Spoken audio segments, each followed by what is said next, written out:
이 귀한 시간을 허락하신 하나님께 깊은 감사를 드립니다. 아멘. 예. 오늘 함께 나눌 말씀의 주제는 사랑, 창조의 원동력입니다. 하나님께서 이루어 가시는 창조의 참 뜻을 되돌아보며 어떻게 우리가 새롭게 변화된 삶을 살아갈 수 있는지 그 방법과 원리를 살펴보고자 합니다. 하나님께서는 애정을 쏟아부어 세상을 창조하셨습니다. 그리고 그 모든 것을 바라보시고 크게 기뻐하시며 만족하셨습니다. 이러한 하나님의 마음은 창세기 말씀 속에 잘 나타나 있습니다. 창세기 1장 31절입니다. 하나님이 손수 만드신 모든 것을 보시니 보시기에 참 좋았다. 저녁이 되고 아침이 되니 엿새 날이 지났다.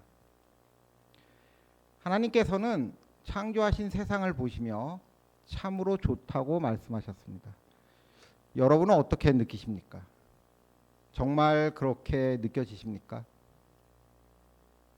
물론 세상이 아름답고 좋게 느껴질 때도 있습니다. 그러나 추악하고 고통스러운 시간이 더 많은 것 같지 않습니까? 아니, 세상이 아름다워 보이는 건 잠시뿐이며 어둡고 절망스러울 때가 훨씬 많아 보입니다. 하나님께서는 분명히 세상이 아름답다고 했는데 왜 우리는 이렇게 세상이 어둡고 절망스러워 보이는 걸까요? 하나님께서 창조하신 세상은 잠시 죄송합니다.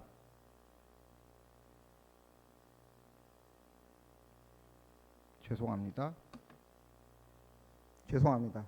잠깐 인터넷이 이상해 가지고 당황스럽습니다. 예, 죄송합니다.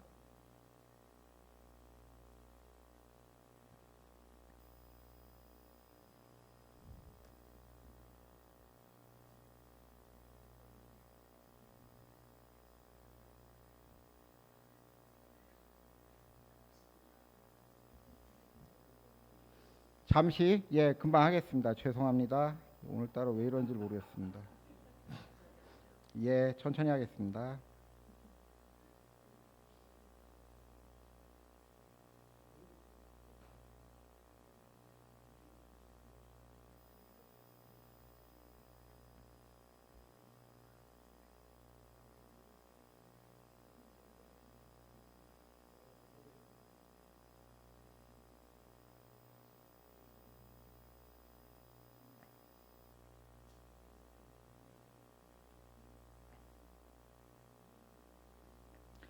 시작하겠습니다.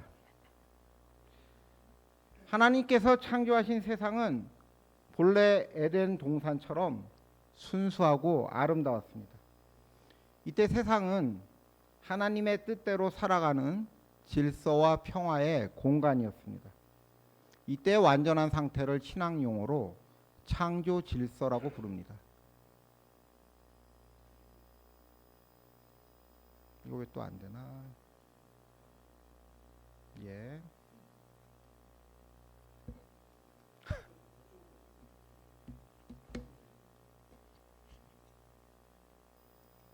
죄송합니다.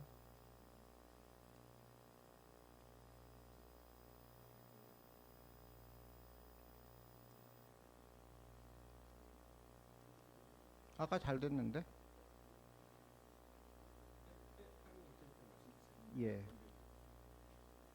다음 장으로 넘겨 주십시오.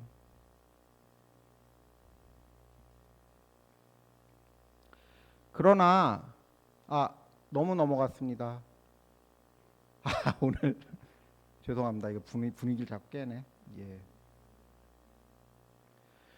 그러나 아담과 하와는 선악과를 먹고 하나님께 불순종했습니다. 이후 인간뿐만 아니라 세상 전체가 타락하게 되었습니다. 세상의 타락에 대해 성경은 이렇게 말씀합니다. 다음 장이요.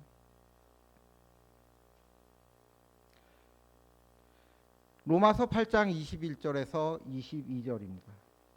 그것은 곧 피조물도 썩어짐의 종살이에서 해방되어서 하나님의 자녀가 누릴 영광된 자유를 얻으리라는 것입니다. 모든 피조물이 이제까지 함께 신음하며 함께 해산의 고통을 겪고 있다는 것을 우리는 압니다. 다음 장이요.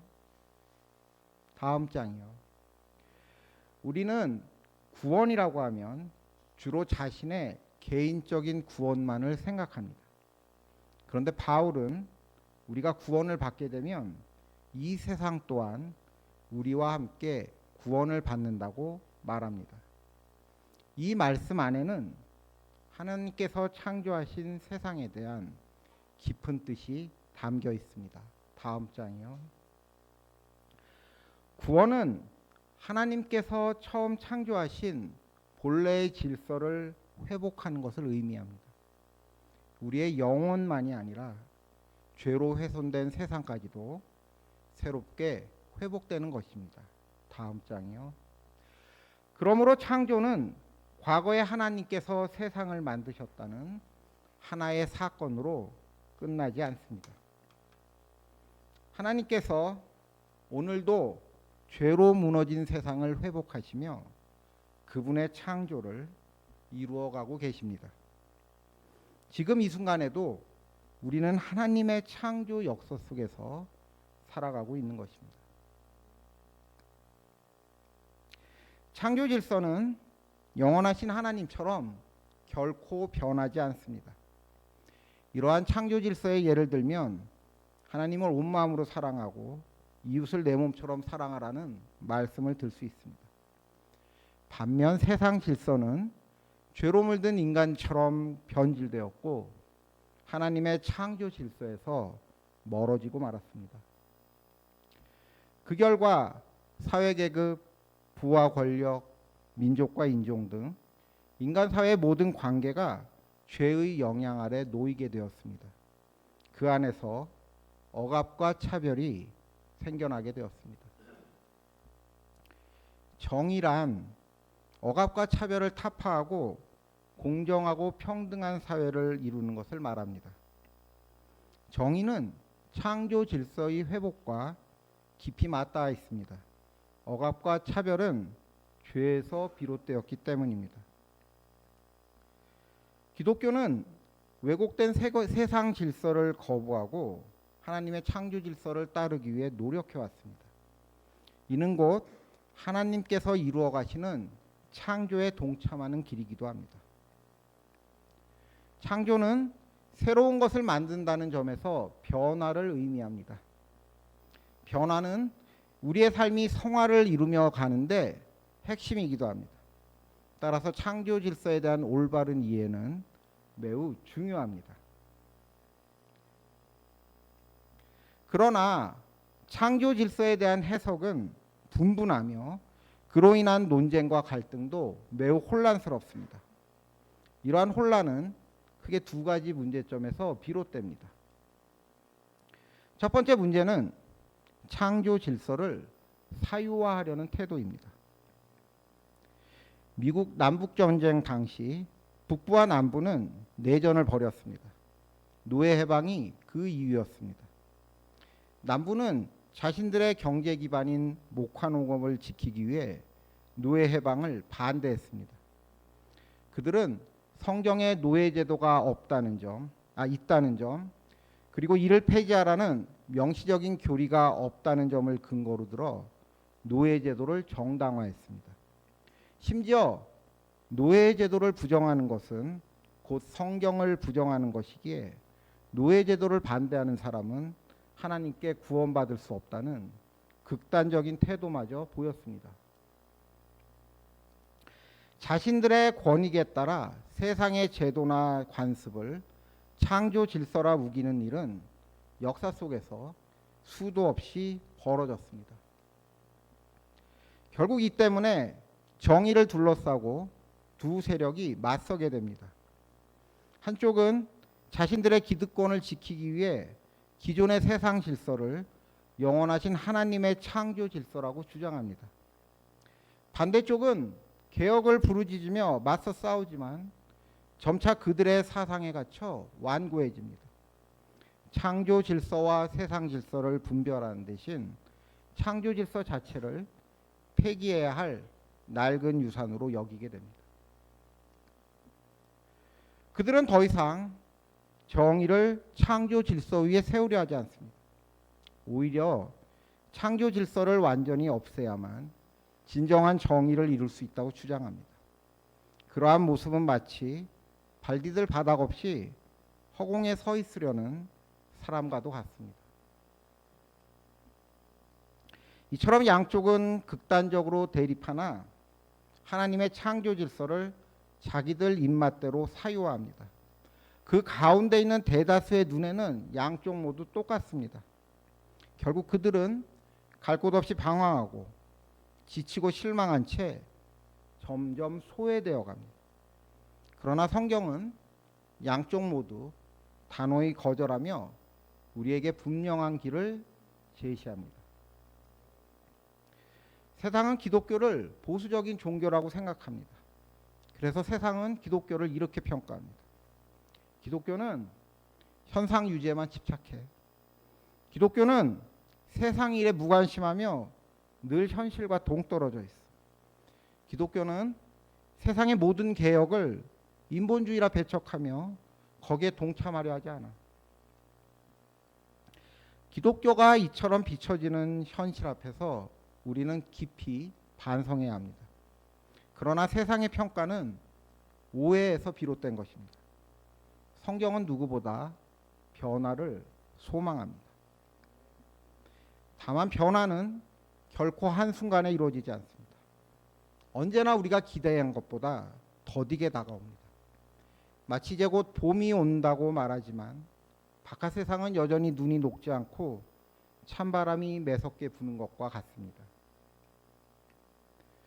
그리고 현실이 아무리 척박하고 희망이 보이지 않더라도 하나님께서는 여전히 그분의 방식으로 변화를 이루어 가십니다. 그러므로 하나님을 향한 믿음은 아직 눈에 보이지 않는 변화를 향한 하나의 이정표라 할 수 있습니다. 그러나 믿음을 갖고 함께 변화의 길을 모색하기 위해 비록 함께 가는 길이 만족스럽지 않더라도 서로를 존중하고 신뢰해야 합니다. 그러기 위해서는 많은 인내가 필요합니다.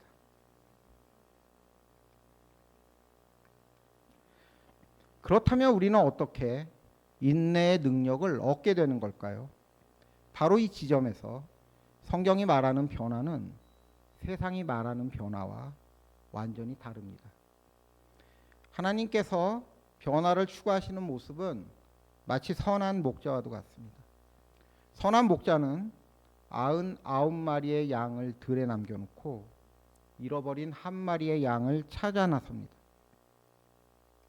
이처럼 하나님께서 바라시는 변화는 대립하는 명분을 뛰어넘어 한 사람이라도 소외되지 않도록 하는 것입니다. 그러기 위해서는 모두가 스스로를 돌보며 살아갈 수 있도록 해야 합니다. 성경을 보겠습니다. 고린도전서 7장 21절을 같이 읽겠습니다. 각 사람은 부르심을 받은 그때의 처지에 그대로 머물러 있으십시오. 노예일 때 부르심을 받았으니까 그런 것에 마음을 쓰지 마십시오. 그러나 자유로운 몸이 될 수 있는 기회가 있으면 어떻게 해서든지 그것을 이용하십시오. 주님 안에서 노예로서 부르심을 받은 사람은 주님께 속한 자유인입니다. 그와 같이 자유인으로서 부르심을 받은 사람은 그리스도의 노예입니다. 아멘. 바울은 노예의 처지에 마음 쓰지 말라고 말합니다. 그러나 이는 결코 그대로 노예로 살아가라는 뜻이 아닙니다. 그는 노예 제도의 부당함을 외면한 것이 아닙니다. 오히려 자유를 얻을 기회가 있으면 적극적으로 그 기회를 붙잡으라고 권면합니다. 사실 노예로 사는 것을 원할 사람은 아무도 없습니다. 그러나 당시 현실에서 노예 신분을 벗어난다는 것은 불가능에 가까웠습니다. 무엇보다도 대부분의 노예는 자신의 몸값을 지불할 능력조차 없었습니다. 노예제도가 폐지되는 것이 가장 바람직한 해결책이었지만 개인의 힘만으로는 감당할 수 없는 일이었습니다. 그래서 바울은 노예제도가 부당하고 자유를 찾는 일도 중요하지만 그 현실 속에서도 하나님을 믿고 위로를 받을 수 있다는 사실을 강조합니다. 우리는 이런 말 할 때 있지 않습니까? 너는 이 상황에서도 목구멍으로 밥이 넘어가냐? 실제로 우리는 심각한 일이 닥치면 식음을 전폐하기도 합니다. 그러나 그것도 잠시일 뿐 아무리 근심 걱정에 사로잡혀 있거나 위급한 상황이 닥쳐와도 살기 위해 결국 먹고 마셔야 합니다. 음식은 몸속의 영양분을 비축할 수 있기 때문에 며칠간 먹지 않아도 견딜 수 있습니다. 그래서 제가 이런 말로 대신해 보겠습니다. 너는 이 상황에서도 숨이 쉬어지냐? 현재 기준으로 숨을 참는 세계 최고 기록은 2021년에 세운 24분 33초라고 합니다. 정말 놀랍지 않습니까? 하지만 인간은 숨을 쉬지 않고 1시간도 버틸 수 없습니다. 하나님을 믿는 사람도 마찬가지입니다. 예수님의 말씀처럼 우리는 빵으로만 사는 것이 아니라 하나님의 말씀으로 살아가는 사람들입니다. 아무리 처지가 비참하더라도 배고프면 밥을 먹고 목마르면 물을 마시듯 우리의 영적 허기와 갈급함도 반드시 채워져야 합니다. 따라서 바울의 말은 노예 제도를 정당화하거나 체제에 순응하라는 뜻이 아닙니다. 오히려 먼저 하나님의 양식을 구하라는 격려와 위로의 말씀입니다. 그리고 이는 아무리 비참한 처지에 놓여 있더라도 하나님을 찾을 권리는 누구도 뺏을 수 없다는 신앙의 평등을 선언하는 말씀이기도 합니다. 이처럼 육적인 것이든 영적인 것이든 우리에게는 먼저 자기 자신을 돌보는 일이 절실히 필요합니다. 자기 돌봄은 어떤 명분보다 앞서야 합니다. 자신을 돌보지 못하면 결국 우리는 변화를 기다리지 못하고 무너지기 때문입니다. 그리고 이 돌봄은 나 자신에 그치지 않고 곁에 있는 형제 자매들도 스스로 자신을 돌볼 수 있도록 돕는 공동체적인 실천으로 확장되어야 합니다. 자기 돌봄이 부족한 사람은 늘 조급합니다. 자기 자신을 잃어버리고 더 강한 사람이나 여론에 기대게 됩니다. 그러다 그는 하나님의 창조 질서를 자기 입맛대로 사유하는 사람에게 붙들립니다. 결국 그는 그의 도구가 되고 희생당할 수밖에 없습니다. 자기 돌봄은 우리를 하나님 안에서 지켜주는 든든한 방패입니다. 우리는 이 자기 돌봄을 통해 하나님께서 주시는 인내의 능력을 배워가는 것입니다. 이제 두 번째 문제를 살펴보겠습니다. 그것은 창조 질서를 하나의 고정된 실체로만 보려는 시각입니다.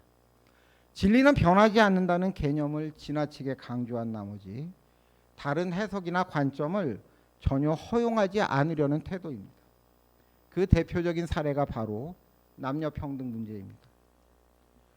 물론 과거에 비하면 많이 나아졌지만 여전히 기독교계 안에는 남성과 여성의 역할을 구분하려는 보수적인 시각이 남아 있습니다. 우리 교회는 남녀의 역할에 대해 진보적인 입장을 지켜왔지만 은연중에 보수적인 시각이 드러나기도 합니다. 이러한 시각을 대표하는 성경적 근거로 고린도전서에 나오는 예수님은 남자의 머리요 남자는 여자의 머리라는 말씀이 자주 인용됩니다. 오래전 저는 경건서적을 읽고 토론하는 형제 모임에 참석한 적이 있었습니다. 그날의 주제는 크리스찬 형제가 가장으로서 가정을 영적으로 어떻게 인도할 수 있는가였습니다. 주제 자체는 좋았는데 한 가지 의문이 생겼습니다. 그래서 이런 질문을 던졌습니다. 왜 꼭 형제가 영적 인도를 해야죠? 자매가 하면 안 되는 건가요? 그러자 함께 있던 한 형제가 난감한 표정을 지었습니다. 진지한 논의를 위해 모인 자리였는데 제가 엉뚱한 질문을 던져 논점을 흐린다고 생각한 듯 했습니다. 하지만 그 후로도 오랫동안 저에겐 이러한 의문이 머릿속에 맴돌았습니다. 남자가 여자의 머리인 것은 하나님께서 원래부터 정하신 뜻이었을까? 정말 그러한지 성경을 통해 확인해 보겠습니다. 창세기 2장 18절입니다. 주 하나님이 말씀하셨다. 남자가 혼자 있는 것이 좋지 않으니 그를 돕는 사람, 즉 그에게 알맞은 짝을 만들어 주겠다. 하나님께서는 아담을 위해 하와를 만드시며 그녀를 돕는 사람이라 불렀습니다. 히브리어로는 에제르 케네그도, 직역하면 맞은편에 있는 돕는 자란 뜻입니다. 여기서 돕는 자에 해당하는 에제르는 하위 조력자란 뜻이 아닙니다. 오히려 동등한 위치에서 상대의 부족함을 보완하며 반드시 필요한 도움을 주는 존재를 뜻합니다. 정말 그런 의미인지 에제르가 사용된 다른 성경 구절을 통해 확인해 보겠습니다. 시편 121장 1절에서 2절입니다. 내가 눈을 들어 산을 본다. 내 도움이 어디에서 오는가? 내 도움은 하늘과 땅을 만드신 주님에게서 온다. 시편에서도 도움이란 단어는 에제르로 쓰였습니다. 하나님께서 인간보다 열등하실 수 있겠습니까? 도움이란 단어 역시 종속적인 역할일 수 없습니다. 오히려 이 단어에는 하나님께서 자신을 낮추시어 보잘것없는 우리를 도와주신다는 은혜와 감사의 표현이 담겨 있습니다. 하와를 돕는 사람이라 하신 말씀도 같은 맥락에서 이해해야 합니다. 친한 사람끼리 종종 이런 농담하지 않습니까? 나니까 너랑 살아주지 누가 너랑 살아주겠니?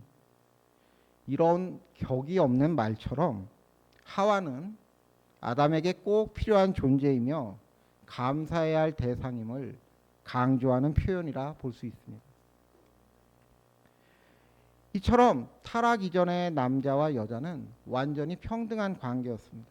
그러나 죄로 인해 그 관계는 왜곡되고 일그러지게 되었습니다. 성경을 보겠습니다.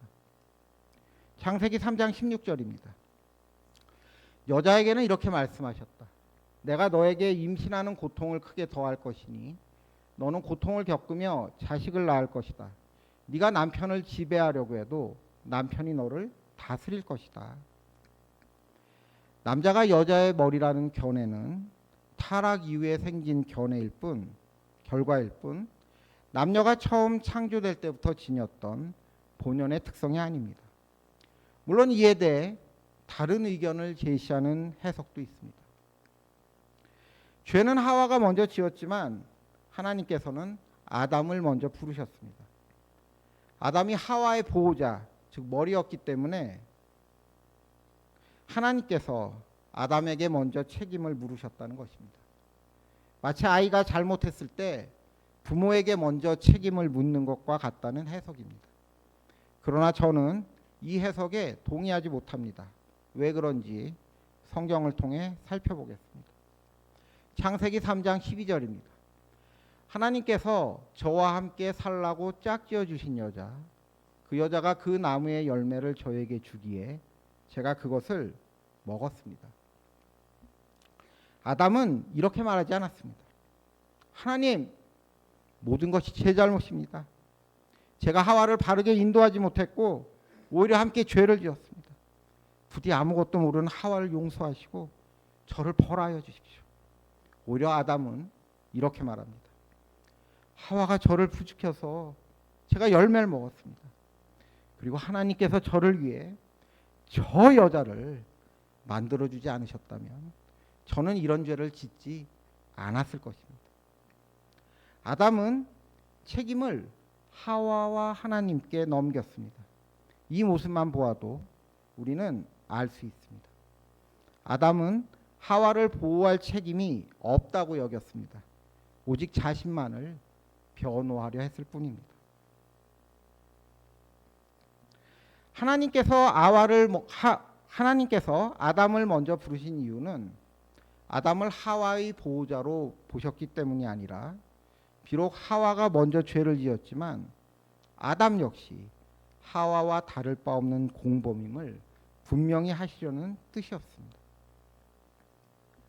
앞서 바울이 노예 처지의 신도들에게 권면했던 내용을 떠올려 보십시오. 남자가 여자의 머리다라는 말씀도 바울의 권면과 같은 맥락에서 이해해야 합니다.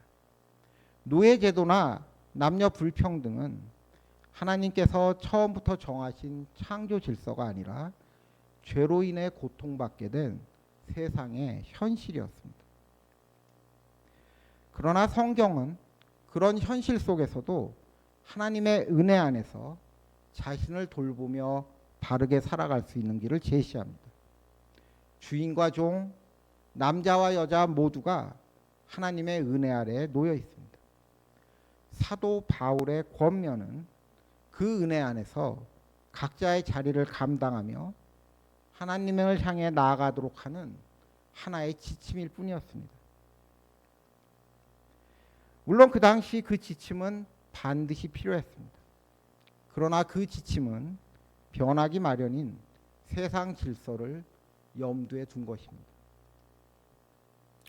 바울이 살던 시대에는 노예 제도를 폐지하는 것이 현실적으로 불가능했지만 오늘날 우리는 이미 그 제도가 사라진 세상에 살고 있습니다. 더 이상 누구도 노예로 살아갈 필요가 없습니다. 남녀의 지위도 마찬가지입니다. 과거에는 남녀의 차이가 사회적, 문화적 차별의 근거가 되었지만 오늘날 그 차이는 더 이상 근거가 되지 않습니다. 과거에는 상상조차 할 수 없었던 일들이 이제는 현실 속에서 가능해졌습니다. 그런데도 여전히 효력을 잃은 과거의 관념을 하나님의 창조 질서인 양 신봉하는 것이 과연 옳은 일일까요? 이에 대해 깊이 고민하지 않고 그저 순응하는 태도는 어쩌면 영적으로 나태한 태도일지도 모릅니다. 그렇다면 이 지점에서 우리는 이 문제를 어떻게 바라봐야 할까요? 성경 말씀을 보겠습니다. 마태복음 6장 33절에서 34절을 같이 읽겠습니다. 시작. 너희는 먼저 하나님의 나라와 의를 구하여라. 그리하면 이 모든 것을 너희에게 더하여 주실 것이다. 그러므로 내일 일을 걱정하지 마라. 내일 일은 내일이 알아서 걱정할 것이다. 괴로움은 아멘. 예수님께서는 내일 일을 오늘 걱정하지 말라고 하십니다. 이 말씀은 오늘 일을 내일로 미루지 말라는 뜻이기도 합니다. 내일은 내일 나름의 걱정이 있기 때문입니다. 마찬가지로 어제의 내일인 오늘의 시점에서 보면 어제의 걱정은 이미 끝난 일입니다. 그러므로 우리는 과거에 머물지 말고 오늘 주어진 걱정만을 감당하며 살아가야 합니다. 예수님께서는 이 지점에서 우리에게 변화를 이뤄 나가시는 지혜를 가르쳐 주십니다. 여기 한 화가의 그림들이 있습니다. 인상파 화가 모네는 건초 더미를 주제로 수많은 작품을 남겼습니다. 여기 여러 그림 속의 건초 더미는 동일한 실체를 보고 그린 것이지만 계절과 시간, 빛에 따라 모습이 각각 달라 보입니다. 우리가 구해야 할 하나님의 나라와 의도, 여기 모네의 그림들과 같습니다. 그 본질은 하나님의 창조 질서로 건초 더미의 실체처럼 결코 변하지 않습니다. 그러나 우리가 삶 속에서 추구하는 의를 추구하는 방식은 그림마다 달라지는 건초 더미의 색채처럼 우리가 마주한 현실과 시대의 조건에 따라 다양하게 변할 수 있습니다. 모네는 건초 더미의 모든 장면을 한 장의 그림에 담지 않았습니다. 그 대신 순간순간 달라지는 모습을 여러 장의 그림에 나누어 담았습니다. 그래서 한 장의 그림이 아니라 여러 장의 그림이 모여 건초더미가 지닌 아름다움을 총체적으로 드러냅니다. 우리의 삶도 마찬가지입니다. 우리는 하루하루 예수님의 말씀대로 살아갑니다. 오늘 우리가 직면하는 걱정과 두려움도 세상 현실을 하나님에 의해 맞춰가려는 고민에서 비롯된 것입니다. 우리는 매일매일 삶 속에서 그날그날의 경험을 한 장씩 삶의 화폭에 그려가고 있습니다. 그렇게 하루하루의 순간들이 모여서 하나님의 나라를 향한 생생한 그림으로 재구성됩니다. 우리의 삶을 통해 하나님의 의가 총체적으로 드러나게 되는 것입니다. 따라서 우리는 하나님 안에서 살아가는 하루하루의 삶이 단순히 생존을 위해 변화에 적응하는 삶이 아닙니다. 이 삶은 하나님의 창조 질서를 바라며 무너진 세상을 다시 바로 세우려는 성화의 과정입니다. 지금까지 하나님의 창조 질서를 살펴보았습니다. 그러나 현실 속 우리는 여전히 방향을 잡기 힘들고 불안합니다. 제가 먼저 변화를 위해서는 무엇보다 자기 자신을 돌보는 일이 필요하다고 말씀드렸습니다. 그러나 어떻게 해야 자신을 잘 돌볼 수 있는지는 여전히 막연하기만 합니다. 어쩌면 지금 제가 드리고 있는 이 말씀조차 하나님의 창조 질서를 제 방식대로 사유한 것에 불과할지도 모릅니다. 제가 모네의 그림을 아무리 열심히 설명했지만 우리의 고민은 쉽게 사라지지 않습니다. 세상을 살다 보면 내 믿음이 과연 창조 질서를 따르려는 순수한 믿음인지 아니면 세상 질서에 매몰된 경직된 믿음인지 분별하기 어려울 때가 많습니다. 이처럼 우리의 믿음은 갈등과 혼란 속에서 쉽게 흔들리기도 합니다. 그래서 우리는 그런 혼란 속에서도 끝까지 믿음을 붙들 수 있게 하는 게 무엇인지 고민하게 됩니다. 그리고 바로 이러한 고민에 깊은 울림을 주는 예수님의 일화가 있습니다. 성경을 보겠습니다. 마가복음 7장 26절에서 30절입니다. 예수께서 그 여자에게 말씀하셨다. 자녀들을 먼저 배불리 먹여야 한다. 자녀들이 먹을 빵을 집에서 개들에게 던져주는 것은 옳지 않다. 그러나 그 여자가 예수께 말하였다. 주님, 그러나 상 아래에 있는 개들도 자녀들이 흘리는 부스러기는 얻어먹습니다. 그래서 예수께서 그 여자에게 말씀하셨다. 네가 그렇게 말하니 돌아가거라. 귀신이 네 집딸에게서 나갔다. 그 여자가 집에 돌아와서 보니 아이는 침대에 누워있고 귀신은 이미 나가고 없었다.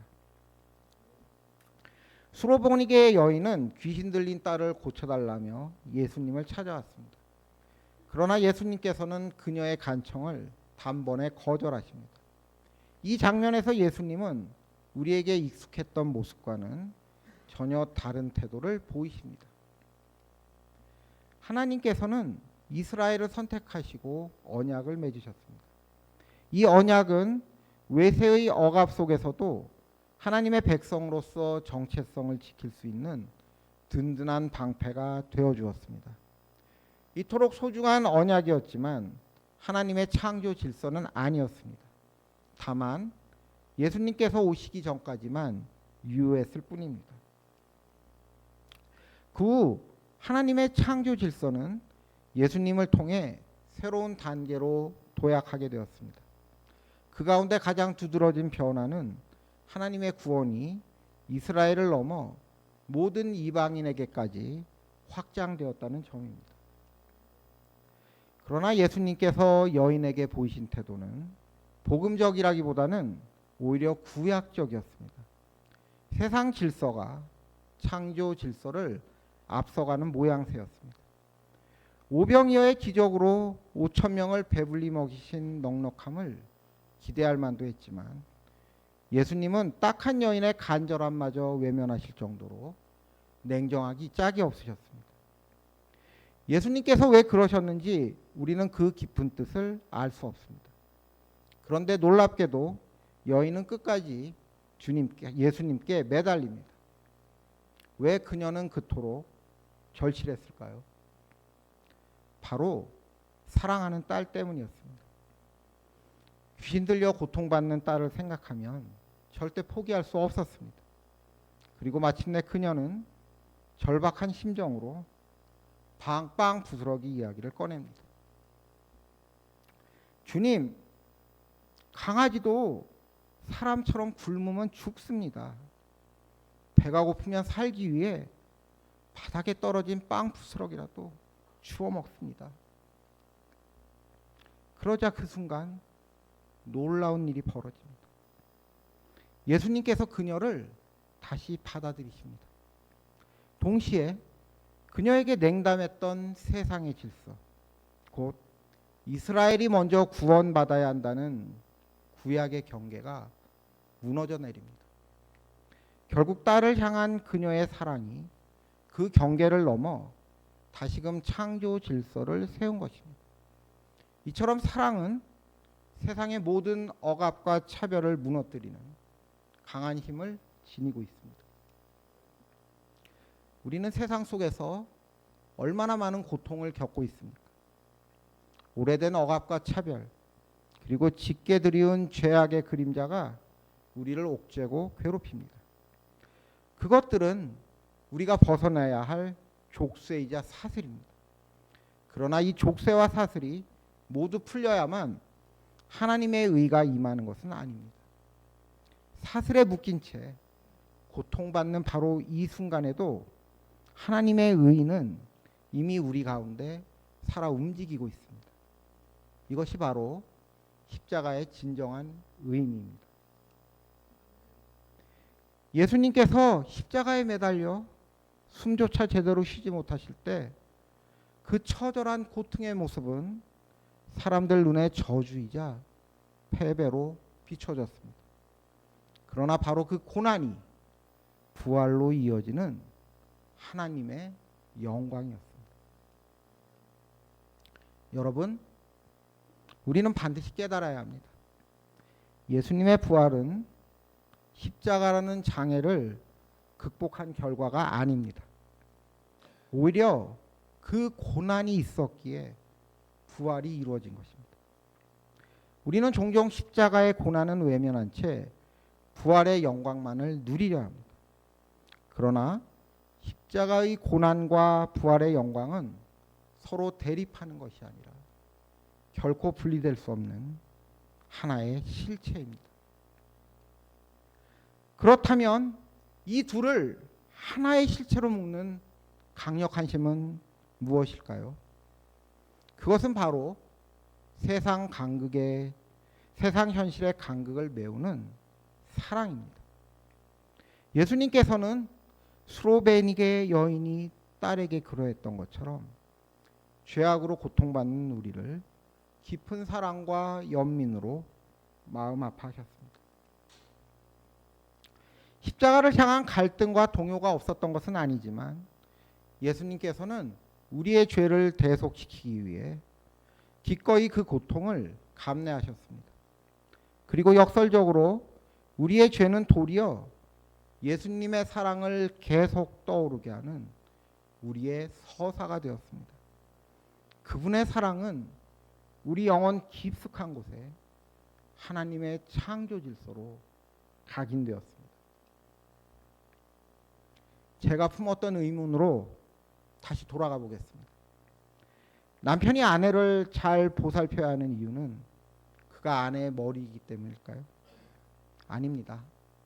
그 이유는 남편이 아내를 사랑하기 때문입니다. 서로 사랑한다면 남편이 아니라 아내가 머리가 된들 뭔 문제가 있겠습니까? 저는 사랑하는 사이라면 그 사람의 발바닥이 되어도 상관없다고 생각합니다. 여러분은 사랑하지 않는 사람의 머리가 되는 거랑 사랑하는 사람의 발바닥이 되는 것 중 어느 쪽을 선택하시겠습니까? 남편과 아내가 서로를 진심으로 사랑한다면 미리 정해진 역할이 없어도 얼마든지 행복한 부부가 될 수 있습니다. 그리고 역할이 필요하면 사랑으로 언제든 새롭게 만들어갈 수 있습니다. 여기서 우리는 사랑의 위대함을 깨닫습니다. 사랑은 창조의 원동력입니다. 창조는 새로운 것을 처음으로 만들어가는 과정입니다.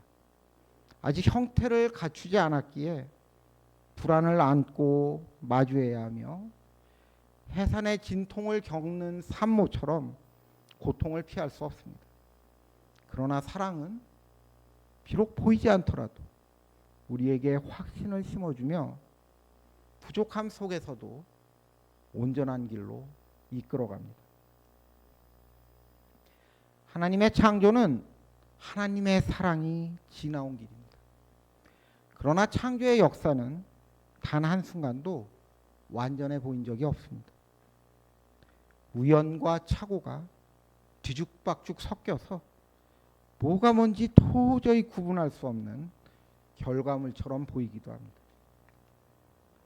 하지만 우리의 의심과는 달리 하나님은 창조를 이미 완전한 계획 안에 두셨고 때가 되면 반드시 참된 변화가 찾아올 것이라 말씀하십니다.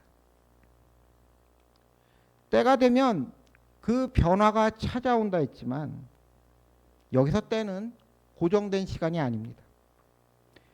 이처럼 하나님께서 말씀하신 참된 변화는 정리된 체계나 일정한 형식으로 드러나지 않습니다. 제가 십자가의 고난과 부활은 분리될 수 없는 하나의 실체라고 말씀드렸습니다. 참된 변화 또한 마찬가지입니다. 좋은 일도 나쁜 일도 구분 없이 모두 살아 숨쉬는 사랑으로 우리에게 다가오는 순간이 있습니다. 바로 그 순간이 참된 변화가 드러나는 순간입니다. 그렇게 사랑은 좋은 일이건 굳은 일이건 모든 것을 하나로 묶습니다. 부당한 남녀 차별 속에서도 서로를 사랑하고 존중한 남편과 아내가 있었습니다. 부당한 노예 제도 안에서도 서로를 돌보고 배려한 주인과 노예가 있었습니다. 그들이 하나님의 의를 실천할 수 있었던 것은 그 부당함을 하나님의 창조 질서로 받아들였기 때문이 아닙니다. 오히려 그런 부당함 속에서도 그 부당함이 사라지기를 소망하며 사랑이라는 창조 질서를 따랐기 때문입니다. 이처럼 세상 질서의 부당함은 우리의 앞을 가로막는 장애가 아니라 오히려 우리 안의 사랑을 일깨우는 촉매가 됩니다. 사랑은 아직 보이지 않는 변화를 향해 빛을 비추는 한 자락의 작은 촛불과도 같습니다. 우리의 부족함과는 무관하게 하나님의 사랑은 언제나 우리 곁에 머무르며 보이지 않는 길을 밝혀주십니다. 이것이 바로 하나님께서 이루어 가시는 창조의 본뜻입니다. 하나님께서는 지금 이 순간에도 우리를 이 고귀한 창조의 여정으로 초대하고 계십니다. 여러분, 하나님의 창조를 다시 바라보니 가슴이 벅차오르지 않습니까? 우리 모두 하나님의 창조 질서인 사랑으로 충만하며 그분의 창조에 기쁨으로 동참합시다. 그리고 우리 안에서 날마다 새롭게 변화되는 삶이 이어지기를 소망하며 말씀을 마치겠습니다. 긴 시간 경청해 주셔서 감사합니다. 함께 기도하겠습니다.